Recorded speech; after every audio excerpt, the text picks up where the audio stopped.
Well, hello everyone, and let's just give us a couple of minutes. And we are actually less than that to start off Instagram. And it looks like we are live on Instagram. Yes. All right. Big topic here today on pelvic floor, which I don't know about you, but I've heard about pelvic floor so much before, and I was always like, whatever. Until I was standing in my kitchen right next door. There's the door to my kitchen. And I would never forget that moment. I felt like I needed to pee. And I thought, I'm going to go to the bathroom. I'm going to finish the dishes. And right in front of the sink, I just literally peed myself. And I was contracting the muscles down there. And there was just no way of stopping that flow. And I thought, thank God I'm at home. And in a safe environment. Didn't happen when I'm like in a public place or imagine like being on a subway or something. So that was like a huge realization that things have really changed down there. And then I'm in my kind of a gym sauna room here where I skip. As a part of skipping is always like a nice part of my warm up. And many of you have heard me say this before, that this is when I started peeing myself. It was uncontrollable, and it was always like, okay, it's my place. And so I can always go and change my panties and whatever. But it was like a huge realization that I am in perimenopause. And many of you might be experiencing the same, a lot of uterine changes as you enter perimenopause and menopause. And that's the reason why for the whole month of July, we decided to talk about uterine health, with pelvic floor is one thing. Then we are talking about uterine health, also fibroids, unusual growth. We are talking about, so when I say pelvic floor, is incontinence, is fibroids. Then we're talking about microflora in your gut and the effect to vaginal health, and then thinning, burning as well. So if you haven't seen this yet, we have a lovely PDF that has got 13 pages that addresses all of those conditions. And today specifically, we're going to be talking about the exercise part, where I brought in a lovely lady and a new friend, Jana Danielson. Hi, Jana. Hi, Magdalena. Thank you so much for making the time for us today. Of course. And this is going to be a big topic, you guys, because when I was dealing with incontinence, I started using DHEA down there to bring it to DHEA to convert to testosterone. As you may know, that testosterone, yes, you need that for nice, strong muscles and nice quality skin, but it's also important for the muscles down there to be able to hold the pee in, and so that you don't pee yourself involuntarily. And it worked a lot, but not 100%. And the missing piece for me was to work with a bowl, or it happened to be the bowl, but if you have a towel today, so bring about a bowl or a towel today. So we're going to be showing you exactly what to do. But this is completely what has changed and made it 100%, so much so that I can go and skip in front of someone and I know I'm not going to pee myself. And so that makes a huge difference. And I'm always going to be grateful for you, Jana, for this. And with this came also a really interesting realization. You have generously given me the ball, and a couple of them, and I've passed it on to a couple of girlfriends who had children, and they are not in perimenopause yet. And it was fascinating to see that women who had children and pee themselves assume that is normal, and there's absolutely nothing that can be done about it.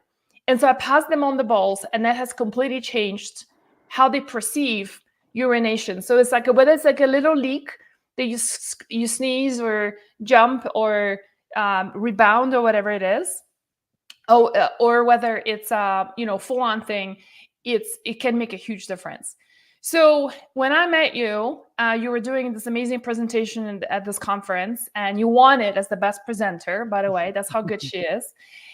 And it was a fascinating topic. So why don't we start off with, before we do the demo, you guys, we'll do that in like maybe 5 minutes or so. We're just waiting for more people to join us. For those of you who are already here, grab a towel or some kind of a bowl that you have, whether it's your dog is playing with a bowl, or we are using a bowl like of this size. So if you can find something like this, so go and grab one so you're ready for the demo, so you can do it together with us.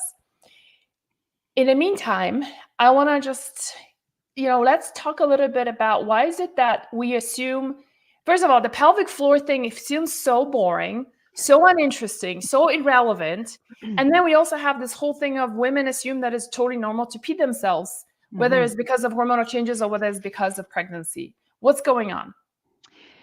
You know, here's the thing is that I compare it to like we don't really think about our toes until we stub our toe, and then all of a sudden it's like, oh, my toe, I stubbed my toe, or now I broke my toe, and now we can't wear certain shoes. And it's the exact same thing. And you gave a perfect example of, you didn't give it a second thought until X, Y, and Z happens. We are led to believe as women that simply because we have a vulva, and some of us choose to become moms when we enter perimenopause, like there are just these milestone moments where you see the advertisements on TV, you see them on billboards, the woman in the fancy suit, the construction worker, they have all this confidence because they now have their you know, adult undergarments on to help protect from embarrassing leaks. And that leads us to truly believe that that's just the way it is. We had another candle on our birthday cake. So, of course, I'm going to start to get, achy knees and a sore back, and my skin is going to start to change, and I'm going to start to pee myself. It is just inevitable, right? Well, actually, wrong, completely wrong. And the light bulb moment for me, I had two of them. First of all, at 21 years old, I had extreme pelvic floor pain. I was peeing my pants. I had not had children yet. I was dealing with a lot of undiagnosed digestive pain, but I just didn't understand, like, why did I have this quote unquote older woman's issue down there when I was 21 years old? It made no sense. And I became very curious. The second aha moment was many years later when I had shifted from my corporate world to movement and Pilates and pelvic floor education. And I was listening to an American urogynecologist talk about his research, where his research on almost 2,000 women was showing that pelvic floor dysfunction, incontinence, pelvic floor pain, pain during intercourse, constipation, cold, tingly feet, chronically tight hips, low back pain, things that we don't even attribute to pelvic floor. In 90% of the cases of these symptoms, it is not a medically diagnosable, like, you have this, so you're going to be leaking. There was no connection there. You know what that means, ladies? It means that only 10% of pelvic floor dysfunction is tied to some sort of medical diagnosis. The other 90% is tied to, this is going to be like earth shattering, it's tied to proper diaphragmatic breathing, proper seated and standing posture, and ensuring that we get oxygen rich, nutrient rich blood flow to the pelvic floor. Without blood flow in that area, we are going to get the pain, get the leaking, get the coughing, sneezing, laughing, and there is urinary incontinence. And if we don't think, we don't talk about that enough, there's also fecal incontinence, which is a whole part of the pelvic floor puzzle that we don't really even acknowledge. So, 1 in 3 women are dealing with some sort of pelvic floor dysfunction. The incontinence product industry is a $21 billion industry. So women are believing that the only way to get through this is to go down the grocery aisle with the incontinence products and buy them. Men believe that their erectile dysfunction is something wrong with their mind and their body, and it's actually a pelvic floor issue. Wow. And we want to start talking about it. The other really important thing to note before we get into the demo is that the pelvic floor is part of our core. Like, when you think to yourself, I'm going to go work my core, most of us think, I'm going to get on a mat, do some sit-ups, some crunches, maybe do a few planks. I'm going to work my core. Well, your core is not a one-dimensional wall of muscle. It's actually three-dimensional. So it's the 4 abdominal muscles that wrap us. The diaphragm, which is our main muscle of respiration, which sits like the roof of the core, just like this apple I have here. So your diaphragm would be the roof. The 4 abdominal muscles would be the meat of the apple. And down here is your pelvic floor. Mm. And so when I talked about breathing, when we don't properly breathe, think Kim Kardashian at the Met Gala when she had that tie, like that Mm. corset that was almost like, she looked like an hourglass. Yes, it was stunning. But at that point, the intra-abdominal pressure, those organs, those tissues have to go one way. It's either up or down. And so the fashion we wear, the shoes we wear, the way we sit, the way we stand, it can all be fixed to support pelvic floor health. We just have to know how. All right. So, are you guys ready for the demo? Did you grab a ball or a towel? I think most folks are probably going to be grabbing a towel. So, I'm going to move out my computer, and Jana is going to be sitting further away as well so that you can see both of us. And at some point, I'm going to just switch the camera over to her so that you guys can see it better. But yeah, so are folks sitting on the floor or on a bench like myself? Okay, so really, how you sit, it doesn't really matter. So if getting onto the floor is not accessible for you, just sit on a chair. If you've got stairs in your house, you can sit on the stairs with your feet on the ground. If you can get onto the ground and it's comfortable, then that's where I would prefer you to be. But you can really be sitting anywhere. Okay. So what do we do? Okay, so the first thing we're going to do actually is we're going to move the flesh of our butt out of the way. So take your right butt cheek and pull it a little bit right, and your left butt cheek Now and my pull butt it a is little gonna bit look left. bigger. No, listen, there is method to my madness. Okay, so here's what we're doing. What we're doing, gang, is we are trying to. Here's my pelvis. We are trying to find these two little bony bones. Okay, they're called ischial tuberosities. We call them the sits bones or the butt bones. When we move the muscle and the flesh of the butt out of the way, now we're grounded. Okay, so if Mm. we were standing up, our feet would be grounding us on the ground.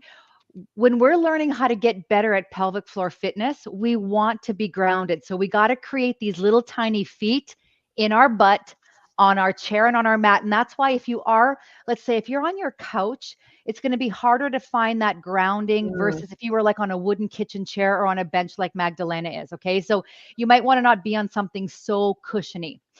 Now, what I want you to do is just notice where your body is in space. So if your posture is naturally a little bit forward, I want you to bring it back in space. So if you were sitting in your vehicle, imagine the back of your head resting on that headrest. Not so much that you feel like you're going to fall back, but further back than you think you should be.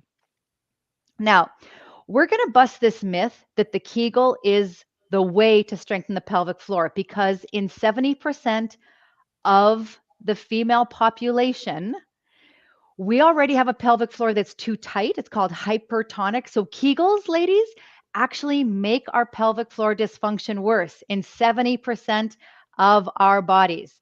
And so I just want to do one Kegel with you for you to acknowledge that there is muscular activation down there. So I want you to breathe in through your nose, and as you exhale out of your mouth, imagine you're stopping the flow of urine, or you're trying, you're in the grocery store and you got to pass some gas and you don't want to fart, so you kind of squeeze the anus a little bit because the anus and the vagina work together here. Okay, so do you feel that little clench? Now let that go. And as you feel that little clench, you might actually feel like you just got a bit taller, and then let it go. All right, so that is actually just to create a baseline. I never coach pelvic floor fitness with a Kegel because, like I said, in almost 3/4 of the case, it's going to make things worse. So here's what I want you to do before we get our ball or our towel. We By found the our way, can I baseline. just ask, for those of you who've done Kegels, tell us what was your experience? I'm just Yes. really curious. Yeah. Most women I ask, they would be like, nah, never helped. Yeah. So I'm just very curious. All right. Okay, so now I do want to just spend 2 minutes on the breath work because without the breath work, the pelvic floor is just literally on a vacation. So the breath here, you're going to take one hand on this flat bone called your sternum, one hand on your belly button. And what I want you to do is take a breath in through your nose like you're just smelling like a fresh baked apple pie that just came out of the oven. And as you exhale out of your mouth, relax your bottom jaw. And it's almost like an HA sound, like you're fogging up a mirror. Now, on this inhale, as you're smelling the apple pie, I want you to notice which hand moves more, top hand or bottom hand. Bottom for me. Okay, and exhale. Now, follow Magdalena's lead, all right? If your bottom hand is moving more, you can be confident that you are actually using your diaphragm, this main muscle of respiration that sits in your rib cage, as your main breathing muscle. And I know there's some of you, and don't just, this is a baseline. You're just learning today. For those of you whose top hand is moving more, all you've simply done is you've taught these little muscles in your neck, your scalenes and sternocleidomastoids, you've just taught them to be the main breathers for your body. You probably have low-grade headaches, a lot of jaw tension, neck and upper back just like is on fire. You can't wait for your next massage. And all we have to do is rewire the brain to have you start breathing into your belly. So let's do 3 of these inhales and exhales and really try and focus on that bottom hand. As you inhale, fill the palm of the bottom hand with the air. It's like you're expanding on 360 degrees into the waistband of your pants. And then exhale and think of just pulling or melting your belly button away from your hand, and you're like narrowing on 360 degrees. Now inhale and fill your waistband all 360 degrees. And on the exhale out of your mouth, narrow. And one more time, inhale and exhale. Okay, you can put your hands down. So here's a little hack. When you're in your vehicle at a red light, you have your seatbelt on, which gives you your lap belt and the belt that goes across your body. Practice your diaphragmatic breathing. Feel your body breathe into your seatbelt on the inhale, and on the exhale, feel your body melt away from your seatbelt. If you could do this 10 to 12 breaths, 3 to 4 times a day, not only will you be waking up, it's like CPR for your pelvic floor, literally. You're also going to be nurturing your parasympathetic nervous system, which is the rest and digest. You are going to be taking in 600% more oxygen into your body. So you're going to get a little boost of energy. So there's all these great things happening at the same time. All right. So that is step number 1. Without breath, because your diaphragm is the upstairs neighbor to your pelvic floor. If the diaphragm is not working, it doesn't matter how much pelvic floor physical therapy you do, how many Kegels you do. You can go and use that fancy EMSALA machine when you sit on it and it creates the activation of the muscles. None of that matters, because without the diaphragm moving, the pelvic floor will not move. That's powerful. Isn't it? Yeah. We sometimes underestimate the most simple hacks the body gives us because we're looking for something more complicated. But really, ladies, it does start with your breath, number 1. Okay. So I talked about posture a little bit. In seated posture, you want to find those bony butt bones below you. If you were standing in line at the grocery store or at the ATM, you want to make sure you have 60% of your weight back in your heels, 40% across the widest part of your foot in the part called the metatarsal, so not under the toe pads. But this is just another piece of information for you to start to incorporate, because when you're standing in your 60-40 posture, your bones are going to be where they should be. Think of them like the foundation of a house. And then your pelvic floor is going to be properly supported. Most of us stand with about 80% of our weight forward, which means our quadricep muscles are working very hard. Our glutes are turned off, and our pelvic floor literally is like a hammock just hanging there. It's not in this beautiful position of strength. So it really is compromised. And then we cough or sneeze, or we pick up a heavy box, or we pick up a weight at the gym and we pee a little bit because the pelvic floor is not being supported by its frame. So breathing number 1, posture number 2. I want you to grab your towel or your ball. All right. Now, so why don't you do the towel and I'll do the ball? Okay, for sure. So what we're doing here, so Magdalena's experience is going to be a little bit different than ours if we're using the towel. Eckhart Tolle said that, I got to get this quote right. is that just wait, I have it right here and I want to say it. I want to say it properly because this is important. Awareness is the greatest agent for change. We can't, with a hope and a prayer, just expect things to happen. So this towel is going to start to bring awareness to your pelvic floor. Okay. The missing piece that I found in my pelvic floor work was blood flow. Okay. Awareness comes first, blood flow comes second. Those of you who are with me today using the towel, we're going to be really focusing on the awareness part of this next exercise.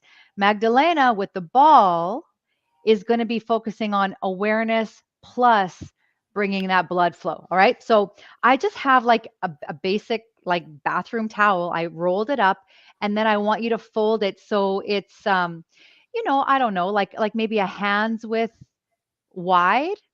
And then you're going to simply sit on it. Okay. And again, just like we did before, move the flesh out of the way as best you can. So if you're on the ball, those sit bones are going to be like bookends, basically.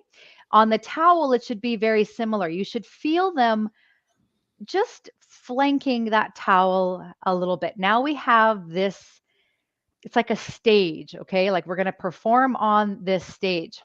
Here's the thing. When we were practicing our breath work, what I didn't cue you at that time, but I am now, is what is the pelvic floor doing? Okay, because the pelvic floor, like I said, when the diaphragm moves, the pelvic floor moves. I just want you to sit on the ball, sit on the towel while I'm gonna explain first, and then we're gonna do. Okay, imagine this: when you take a big breath in through your nose, your lungs fill with air. This diaphragm muscle, it's like a open umbrella or a mushroom cap. Visualize that. When our lungs are filling with air, the diaphragm actually has to melt down, descend, because there's no room for it. The lungs are like these two big balloons on the right and left side of your body. The diaphragm has no space. So when you breathe in through your nose, the diaphragm does this, if you follow my hands. Okay, so as you inhale, the diaphragm ducks out of the way. Remember, I told you the diaphragm is the upstairs neighbor of the pelvic floor. So the direction the diaphragm is going in is the direction the pelvic floor is going in. So as you inhale and the diaphragm is descending or lowering, the pelvic floor is also slightly descending or lowering. All right. When we exhale, however, the lungs empty with air, the diaphragm starts to ascend or float back up to its home base, and the pelvic floor is going to follow suit. So as we inhale, this is what's happening with the diaphragm and the pelvic floor. As we exhale, and not this much, okay, I'm over exaggerating my hands. So pelvic floor will always follow diaphragm. Let's think about this now and do it together. So let's take our first cleansing breath and imagine that the pelvic floor is like an elevator in a hotel. Okay, for this first breath, the elevator's at the lobby. Inhale through your nose. And as you exhale out of your mouth, the elevator is going to ascend to the first, second, third, fourth floor. It's lifting. As you inhale, the elevator is melting back down to the lobby. Exhale. Think about lifting versus squeezing. Some of the cues I've heard is think about lifting a vagina with your grape, or think about lifting a grape with your vagina. And then on the inhale, let it go back down. So on the exhale, think of picking up that grape. You don't want to squash it. That's why you don't want that heavy squeezing Kegel. And on the inhale, you bring it back down. Now let's just take a time out. For some of you, I know you're like, I don't know what the hell you're talking about, Jana. I'm not feeling anything. There's nothing going on. And here's what I want to say to any of you women who are feeling this. The power of this work is truly in the subtlety of connecting to our body. So the reason I got you to do that Kegel, that clenching forced Kegel at the beginning, was to give you a baseline. And now I want you to dial it back and see how, like it's like the princess and the pea. Can I feel that letter P under all these mattresses? No pun intended with the letter P. But it's, Without, Jenna, but without like straining it, yeah, forcing doing it. anything with your muscles down here, right? Like, You you want, I mean, there should be a subtle lift. Like you should mm, feel a lift away from the towel as you exhale, a lift away from the ball. Okay. For some people, where they'll really connect with it is I'll say exhale. And as you exhale, visualize those bony butt bones narrowing. And then on the inhale, visualize them widening. On the exhale, visualize them narrowing. And on the inhale, visualize them widening. So for some people, using the bones of the pelvis is a good cue. For some people, it's the lifting of the elevator or the zipping up of the pants or the lifting of the grape. For some people, it takes time. I think for Ladies, me, it's gonna take time because I'm not feeling it. It's already helped me so much. But yeah, like what you're describing, it's like I feel the pressure from the ball. It is yeah, actually now that I've been doing this for a couple of months, I yeah, actually enjoy sitting on the ball. yeah. It's becoming pleasurable, but I'm not feeling like what you're describing. Maybe I'm just not there yet. Well, and try. So By the way, Magdalena, try. can I ask those of you who are watching us live, Yeah, like if you're doing it with a bowl or with a towel, like are you feeling what Jenna is saying? Or are you not really getting it the way I'm not getting it? But I love the sensation of because yeah. I feel like, especially when I get off the ball, I feel it's like a swoosh of blood flow into that area there. And I know one thing that we're not gonna talk too much about today, but I don't know why not. But it's also like, doesn't that create like a lot more sensation and potentially better orgasms for women down there? Oh my gosh, like 100%. I was just talking to a friend of mine last week, and I was like, "Can we please do a testimonial?" She's like, "No, my husband would like freak out." But she said her words to me were, "Jana, I have been using the cooch ball for just over like it's 6 weeks now, every day, 3 minutes." And she's like, it's almost the point now where when my husband and I have sex, like I'm, I have never had the ability to have such strong orgasms as I do now because think about Wow. it. It's like blood. I mean, blood flow is life, right? It wakes up those tissues. We have the main nerve that runs from our brain to our pelvic floor is called the pudendal nerve. It has two big jobs. One job is motor, so it's like an information highway, like time to relax so that someone can go pee, or someone's delivering a baby. Like there's big messages that go on there, but it's also a sensory nerve. So Right. everything from pleasure through to pain, Yeah. and we need our nerves, like our muscles, like our fascia, it needs that blood flow. We need to be moving. We need to be, doing things like this to get, because guess what, ladies, we live on a planet with gravity. Blood flow is always going to be pulled down into our extremities. It's not going to stop in the pelvic floor area. We have to purposefully, work on that. Yeah. And it's So we're like, getting answers. So Myrna is saying I'm doing it with a towel and I get it. okay, There's other people on Instagram who are, it's a mixed bag of I got it and I don't get it. yes, Um, Someone is saying it brings so much sensation, pleasure, and not so much. But it feels good to wake up the blood down there. Yeah, yeah, I feel the same. And I will say that as you do it more often, you will actually really enjoy doing it. I do it 3 times a week.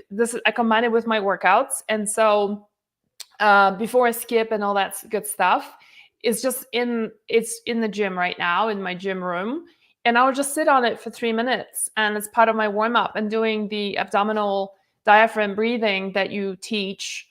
And I have not peed myself in like ever mm, since no, I mean it did take like probably I want to say 5 or 6 sessions with the ball.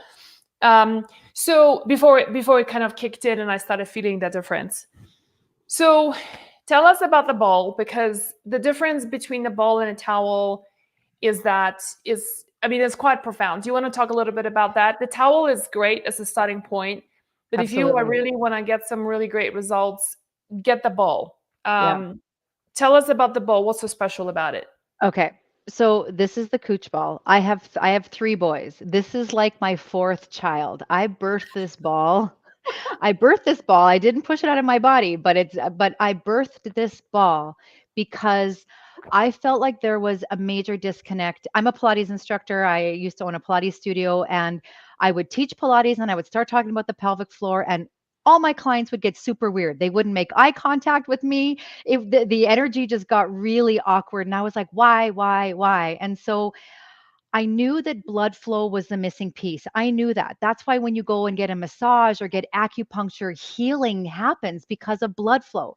Yeah. I love pelvic floor physical therapy. I had my integrated health clinic had pelvic floor physical therapy, but I wanted something women could use at home, at my studio, at their gym.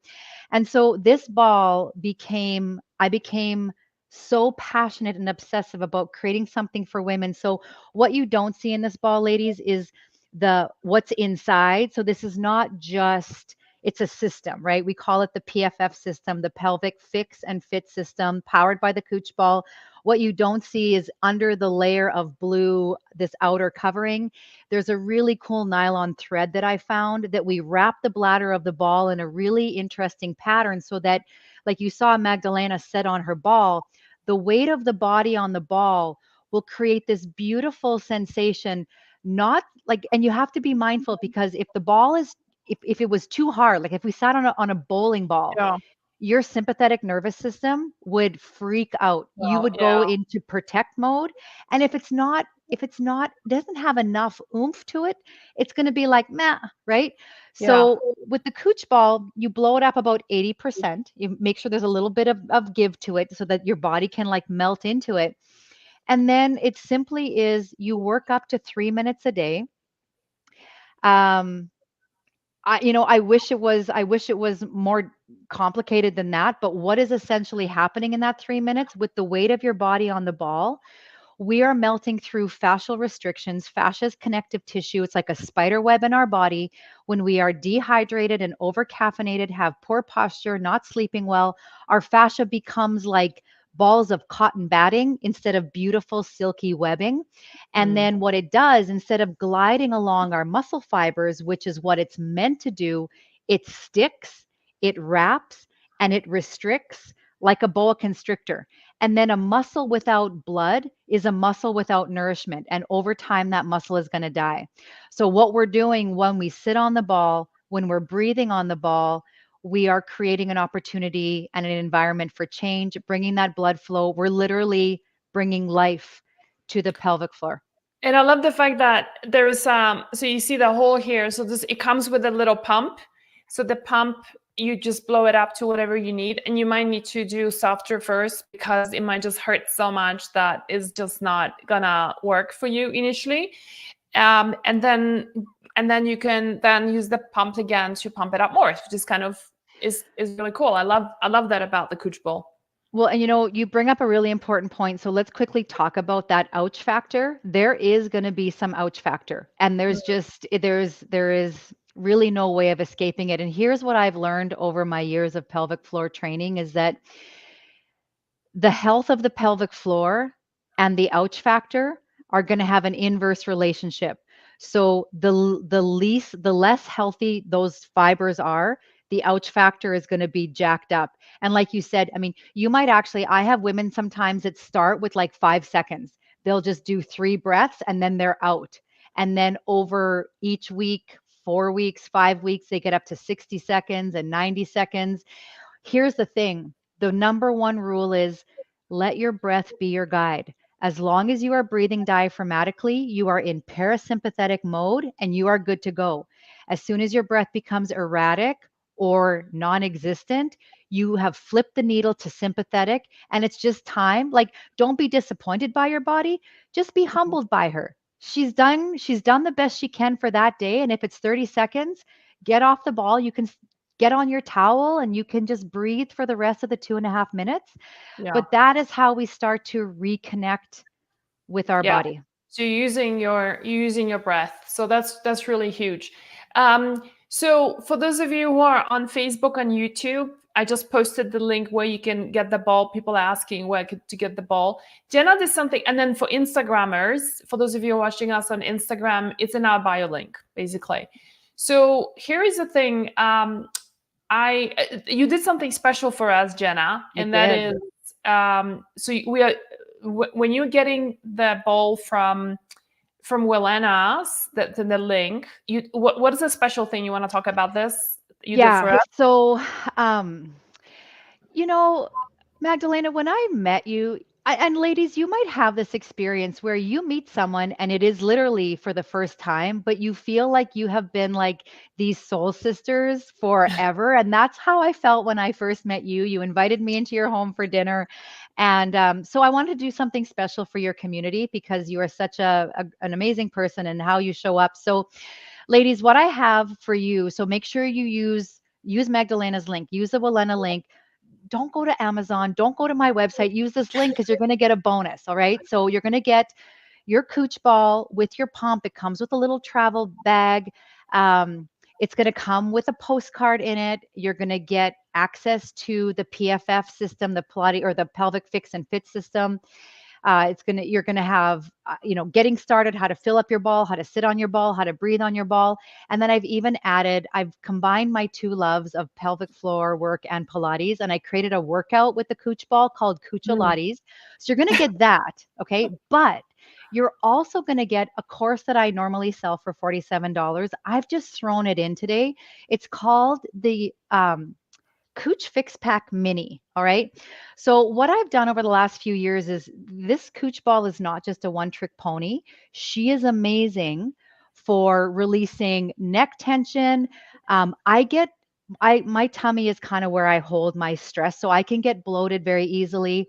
So, what this 3-part course is, it's 3 half-hour sessions where I show you how to use your Cooch ball for upper body pain Mm. points, breast health. We do one whole 30-minute session on, we go through the ascending, the transverse, and descending colon. So if you're someone that lives with constipation or bloating like me, your belly is going to love it. And then the third session we do together is all lower body. So we work on glutes and cellulite, and we work on the sciatic nerve, we work on calves, plantar fasciitis. So that's the bonus that you're going to get because you really can use this for a complete body, kind of like metabolic health, terrain fitness tool. Mm. Yeah, that is huge. And one of the things that I'm doing is I'm continuing on my mold protocol, which Mm. includes doing some binders, and the binders have been constipating me. So I haven't thought about using the cooch ball for that, but massaging the colon, it was just like without taking any laxatives, or even laxative herbs are still laxatives. It's just been amazing how much just massaging the colon can move things along, and I've been having no problem evacuating almost Amazing. on a daily basis. And so just the movement is like helping the body with the peristalsis of the colon. So let's to just wrap this up. There's a few questions that came in. Mhm. So if you guys have questions, just post them, and we'll get to them in just a second. But my question for you is: so we talked about the benefits being the better orgasms. Of course, we hear talking a lot about incontinence and how much that can help. Can you talk a little bit about more about like what else can women experience when they start doing sitting on a cooch ball? Yeah. So I mean, it when I talk to women, I mean, we're talking here today about the physicality of the pelvic floor, but ladies, we would be remiss to not acknowledge like there's the emotionality of the pelvic floor. Like the pelvis is like this beautiful cauldron. And for many women, that is where we hold, unconsciously, subconsciously, so much stress and tension and trauma. Um, Yeah. So there's that piece of it too. And so sometimes, I'll have women reach out to me and say like, why do I why do I cry every time I sit on this ball? Or why do I feel so Mm, aggressive? Or why am I bursting out laughing every time I sit on the ball, right? Like, so what we're doing here is, yes, there is the physicality of trying to minimize or stop our leaks, trying to enjoy sex more, trying not to have to get up in the middle of the night to go to the bathroom. Yes, yes, and yes. But also, our sacral chakra, where our creativity lives, where that, like, mhm. that's the energetics of also what is going on here. So I like to just mention that because Yeah, it that's huge. sometimes catches women off guard, like, why am I crying when I'm sitting on this ball? Like, Yeah. it doesn't hurt enough to make me cry. What is that? So I always like to just um mention that piece. If you're someone who has had chronically tight hips, or you go to your massage therapist and they're always working on your psoas, those things are going to start to correct themselves. Like I said, constipation, we don't often connect the dots between pelvic floor tension and constipation, Mhm. but there absolutely is one. Cold tingly feet, like even blood flow into the legs, can be impacted by the pelvic floor. So those are just some maybe not so common, um, just daily things that happen in a day that we might just easily dismiss and think like, oh, what's that about? Or Yeah, I've always totally. had cold tingly feet, right? Yeah, it's um and it's like I've always had it kind of a thing, right? yes. It's like Yeah. whenever you catch yourself saying this, like I've always had cold hands, it's like or Yeah. tingly Yeah. feet. That's not okay, you know. Okay, especially in perimenopause and perimenopause, I always talk about this that the small things that you were experiencing in your menstrual years, like they just gonna get out of control in perimenopause. That's when it hits you, and so this is really great. So let's take a couple of quick questions. One is pudendal nerve pain associated with pelvic floor dysfunction? The answer is it can be. It absolutely can be. They can be mutually exclusive. They don't have to be, but pudendal nerve pain can definitely impact the pelvic floor. And usually, because there is pudendal nerve pain, guess what the body is doing? The body wants to protect. So there's more likely that the pelvic floor is going to be what we call hypertonic, too tight, right? And Yeah. again, if there is pelvic floor dysfunction with the pudendal nerve pain, you might think, oh, I should be doing more Kegels. We talked about this earlier. More Kegels is it's just the hamster is just going to have to go faster and faster and it's going to get nowhere. So, um, what might be a better strategy to start, and if you haven't done pelvic floor physical therapy, I'm assuming you have, because someone that knows even the term pudendal nerve Pudendal pain, nerve, yeah. obviously they've done some assessing and checking in their body. But, even just starting with the towel, actually, even a step before that, what we did today, our breath is so wonderfully impactful. Just getting that diaphragm to start to move will give the pelvic floor almost like a safe space Yeah. for it to also start to do its job again. Are you guys finding this helpful or what? Okay, I think we so. have another question. Oh yes, she said yes. I've had the get manual manipulation. All right, Tatiana is asking, does the bowl also help to build pelvic floor muscles besides relaxing them? Yes, yes, that's a great question, Tatiana. So let me help you understand how this works. All right. Any muscle in our body, I'm not just talking about the pelvic floor, but for a muscle to be functional, it needs to know how to do two things really good. It needs to know when to work, and it also needs to know when to rest. And so, a lot of us will have, like I said before, like chronic headaches. Well, our neck is always on, maybe because of poor head posture or whatever it is.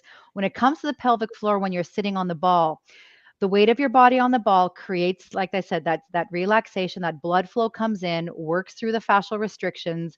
And the other part to it is, while you're sitting on the ball, you now have a really great biofeedback tool to get into what I was in that very 3-minute little, part of the demo, that elevator, the picking up the grape, that's the moment where we are actually working on the strength part of the musculature, right?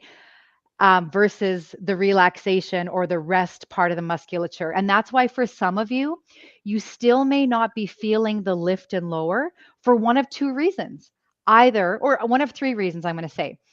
We are just disconnected from our body, and that'll come, right? We'll get reconnected. It's like, plugging in our phone at night. We will get recharged back to our body. Or the pelvic floor, again, has too much tone, and you really, it's lifted as high. The elevator is as high as it can go. You can't lift it anymore. So that's why some people get really confused. Like, I get the lift, but I do not understand the lower. Like asking someone to relax, and then someone, maybe in your case, if you are hypotonic, meaning lacking tone, the lift of the elevator is like, I don't get it, but I can slam that elevator down to the lobby, no problem at all, right?